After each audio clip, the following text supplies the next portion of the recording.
Gulf ದೇಶಗಳ ನಡುವೆ ಆಗ್ತಿರುವಂತಹ ಯುದ್ಧದ ಹಿನ್ನೆಲೆಯಲ್ಲಿ ಎಫೆಕ್ಟ್ ಇವತ್ತು ಏನು ಕಮರ್ಷಿಯಲ್ ಸಿಲಿಂಡರ್ ಮೇಲೆ ಕೂಡ ಬಿದ್ದಿರುವಂತದ್ದು. ಬಹುತೇಕ ಎಲ್ಲಾ ಹೋಟೆಲ್ಗಳು ಮುಚ್ಚುವಂತಹ ಹಂತಕ್ಕೆ ಬಂದಿದ್ರೆ ಇನ್ನ ಫಾಸ್ಟ್ ಫುಡ್ ಅಂಗಡಿಗಳ ಕಥೆಯಂತೂ ಕೂಡ ಹೇಳುವಾಗೆ ಇಲ್ಲ. ಕೆಲವೊಂದು ಫಾಸ್ಟ್ ಫುಡ್ ಅಂಗಡಿಗಳಂತೂ ಅಂದ್ರೆ ಬಾಗ್ಲ ಹಾಕಿರುವಂತದ್ದು, ಬಂದ್ ಮಾಡಿ ಹೋಗಿರುವಂತಹ ದೃಶ್ಯವನ್ನು ಕೂಡ ನೀವು ಕರ್ನಾಟಕ ಟಿವಿಯ ದೃಶ್ಯಲ್ಲೂ ಕೂಡ ನೋಡಿದ್ರಿ. ಸದ್ಯ ನಾನೀಗ ಬೆಂಗಳೂರಿನ ವಿಜಯನಗರದಲ್ಲಿರುವಂತಹ ಫಾಸ್ಟ್ ಫುಡ್ ಏರಿಯಾದಲ್ಲಿದ್ದೀನಿ.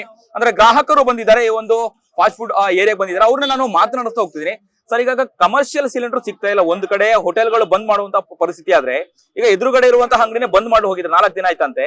ಏನೇನ್ ಐಟಮ್ಗಳು ಸಿಗ್ತಾ ಇದೆ, ಹೇಗಿದೆ ವಾತಾವರಣ ಸದ್ಯ? ಸರ್, ಇವಾಗ ಏನು ಅಂತಂದ್ರೆ ನಮಗ್ ಬೇಕಿರೋ ಐಟಮ್ಗಳು ಇಲ್ಲ. ಅವರು ಯಾವ್ದು ವರ್ಕೌಟ್ ಆಗುತ್ತೆ ಆ ಐಟಮ್ ಮಾತ್ರ ಇದ್ ಮಾಡ್ತಾರೆ. ಈಗ ನಮ್ಗೆ ಅದ್ ಬೇಕು ಇದ್ ಬೇಕಂದ್ರೆ ಮುಂಚೆ ಬೇಕಾದಷ್ಟು 100 ವೆರೈಟಿ ಬರೋದು ನಮ್ಗೆ. ಇವಾಗ ಅದ್ರಲ್ಲಿ 10% ಐಟಮ್ ಸಿಗಲ್ಲ. ಬೆಳಗ್ಗೆ ಎಲ್ಲೋ ತಿಂಡಿ ಮಾಡ್ದು ಇಡ್ಲಿ ಚಿತ್ರಾನ್ನ ಮಾತ್ರ ಕೊಡ್ತೀನಿ ಸರ್, ಬೇರೆ ಎಲ್ಲ ಐಟಮ್ ಇಲ್ಲ ಅಂತಾರೆ. ಅಲ್ಲಿ 20 ಐಟಮ್ ಸಿಗೋದು ನಮ್ಗೆ. ಇವಾಗ 2 ಐಟಮ್ ಬೇಕಾ ತಿಂಡಿ ಬೇಡ ಇಲ್ಲ. ಅವ್ರು ಇವಾಗ ಮುಚ್ಚೋ ಸ್ಟೇಜಿಗೆ ಬಂದಿದ್ದಾರೆ. ಅವ್ರು ಕೇಳ್ರೆ ಸರ್ ಇವತ್ತೇ ಲಾಸ್ಟ್ ಸರ್, ನಾಳೆ ಇವತ್ತು ಗ್ಯಾಸ್ ಕೊಡ್ಲಿಲ್ಲ ಅಂದ್ರೆ ನಾಳೆ ನಾವು ಬಂದು ಸರ್ ನಮ್ಮ ಹತ್ರ ಅದು ಈ ಐಟಮ್ ಸಿಗಲ್ಲ ಅಂತಾರೆ. ಇವಾಗ ಇಲ್ಲೂ ಅದೇ ಸೇಮ್. ಈಗ ಅದನ್ನೇ ಕೇಳ್ದು ನಾವು ಅವ್ರ ಸರ್ ಇವತ್ತು ಆಗ ಸಾಯಂಕಾಲ ಗಂಟೆ ಆಗುತ್ತೆ, ಇಲ್ಲ ಅಂದ್ರೆ ಬೆಳಗ್ಗೆ ಕೊಡ್ಲಿಲ್ಲ ಅಂದ್ರೆ ಬೆಳಗ್ಗೆ ಅಂಗಡಿ ಕ್ಲೋಸ್ ಸರ್ ನಮ್ದು ಅಂತ ಹೇಳ್ತೀವಿ. ಅಂದ್ರೆ ಮುಂಚೆ ನಿಮಗೆ ಅವಕಾಶಗಳಿತ್ತು, ಅಂದ್ರೆ ನಿಮ್ಗೆ ಚಾಯ್ಸ್ ಇತ್ತು 20-30, ಅಂದ್ರೆ ನೀವು ಕೇಳಿದ್ನ ಅವ್ರು ಕೊಡ್ಬೇಕಾಗಿತ್ತು. ಈಗ ಅವ್ರು ಕೊಟ್ಟಿದ್ದ ನೀವು ತಿನ್ನುವಂತ ಪರಿಸ್ಥಿತಿ ಬಂದಿದ್ಯಾ? ಈಗ ಅದನ್ನೇ ಹೇಳಿದೆ, ಈಗ ನಾವು ಕೇಳಿದ ಐಟಮ್ ಇಲ್ಲ. ಈಗ ನಮ್ಗೆ ಏನು ಅವ್ರಿಗೆ ಏನ್ ಕೊಡ್ತಾರೋ ಅದೇ ಪ್ರಿಪರೇಷನ್ ಅಷ್ಟೇ. ಈಗ ನಮ್ಗೆ ಇದು ಬೇಕು ಅದ್ ಬೇಕು ವೆರೈಟಿ ಕೇಳಿದ್ರೆ ಇಲ್ಲ. ಈಗ ಅವ್ರನ್ನು ತಂದು ತಪ್ಪು ಅಂತ ನಾವ್ ಹೇಳಲ್ಲ. ಈಗ ನಾವು ತಿಂದು ರೂಢಿ ಆಗ್ಬಿಟ್ಟಿರ್ತೀವಿ, ನಮ್ಗೆ ಅದೇ ಬೇಕು ಅಂತ ಕೇಳ್ತೀವಿ. ಆದ್ರೆ ಇಲ್ಲ, ಅದನ್ನ ಹೇಳಿದ್. ಈಗ ಅವ್ರಿಗೆ ಇರೋದ್ರಲ್ಲಿ ತಿನ್ಬೇಕು, ನಾವು ಅದನ್ನ ಹೇಳಿದ್ದು. ಈಗ ಈ ತರ ಪರಿಸ್ಥಿತಿ ಏನ್ ಮಾಡೋಣ ನಾವೀಗ? ಈಗ ಯಾರನ್ನ ದೂಷಿದ್ರಲ್ಲಿ ಅಂತ ನಮ್ಗೆ ಗೊತ್ತಿಲ್ಲ.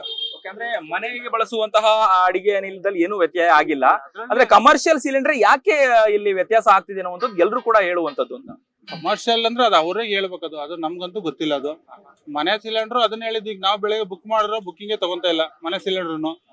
ಅವ್ರು ಹೇಳ್ತಾರೆ ಸಿಲಿಂಡರ್ ಬುಕ್ಕಿಂಗ್ ಆಗ್ತದೆ, ಮಾಡಿ ಬುಕ್ಕಿಂಗ್ ಅಂತಾರೆ. ಬುಕ್ಕಿಂಗ್ ನಾವು 4 ಸರಿ ರಿಂಗ್ ಮಾಡಿ ಫೋನ್ ಕಟ್ ಆಗುತ್ತೆ, ಅದೇನು ಮೆಸೇಜ್ ಇಲ್ಲ, ಏನು ಇಲ್ಲ.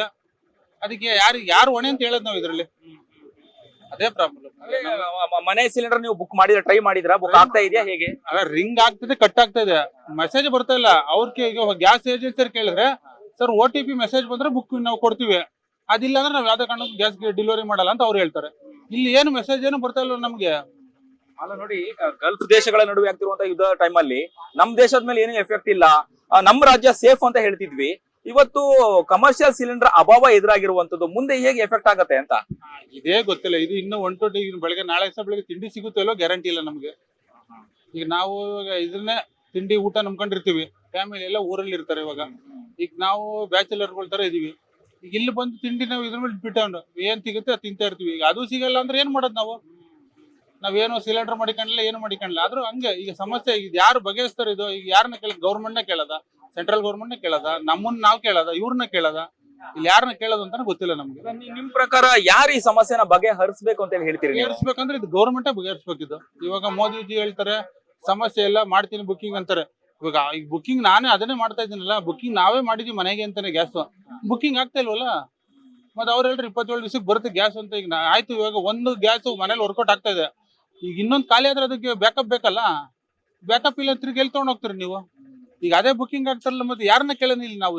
ಈಗ ಇಲ್ಲಿ ಕೇಳಿದ್ರೆ ಬುಕ್ಕಿಂಗ್ ಮಾಡಿ ಅಂತ ಇವ್ರು ಹೇಳ್ತಾರೆ. ಅವ್ರು ಕೇಳಿದ್ರೆ 27 ದಿವಸಕ್ಕೆ ಬರುತ್ತೆ ಅವ್ರು ಹೇಳ್ತಾರೆ. ನಾವಿಲ್ಲಿ ಯಾರನ್ನ ಕೇಳೋಣ ಇಲ್ಲಿ? ಇದು ಸಮಸ್ಯೆ ನಮ್ದು. ಇದಿಷ್ಟು ಫಾಸ್ಟ್ ಫುಡ್ ಅಂಗಡಿಗೆ ಬಂದಂತಹ ಗ್ರಾಹಕರು ಹೇಳುವಂತಹ ಮಾತು.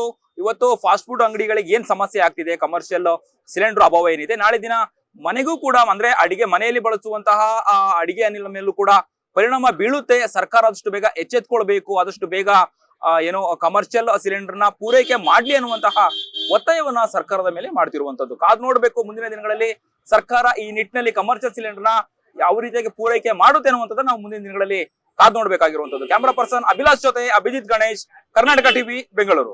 Karnataka TV leader awards 2025 best MLC 2025 Puttanna Congress MLC, Chalavadi Narayanaswamy BJP MLC, BG Patil BJP MLC, Dinesh Gooligowda Congress MLC, BK Hariprasad Congress MLC, Madhu G Madegowda Congress MLC, Sharavana JDS MLC, Rajanna Rajendra Congress MLC, MR Seetharam Congress MLC, Saleem Ahmed Congress MLC, DS Arun BJP MLC, S Ravi Congress MLC. Karnataka TV WhatsApp channel ಮೂಲಕ ವೋಟ್ ಮಾಡಿ ಹಾಗೂ ಇವರಲ್ಲಿ ಬೆಸ್ಟ್ ಎಂಎಲ್ಸಿ ಯಾರು ಕಮೆಂಟ್ ಮಾಡಿ. ನೀವು ಸಣ್ಣ ಆಗ್ಬೇಕಲ್ವಾ? ಅದು ಒಂದು ಉತ್ತಮ ಆಹಾರದಿಂದ ಸಣ್ಣ ಆಗ್ಬೇಕಲ್ವಾ? ಪ್ರತಿದಿನ ನಮ್ಮ ಜೀನಿ ಸ್ಲಿಮ್ನ ಯೂಸ್ ಮಾಡಿ ಯಾವುದೇ ಸೈಡ್ ಎಫೆಕ್ಟ್ ಇಲ್ದಂಗೆ ನೀವು ಸಣ್ಣ ಆಗ್ತೀರಾ.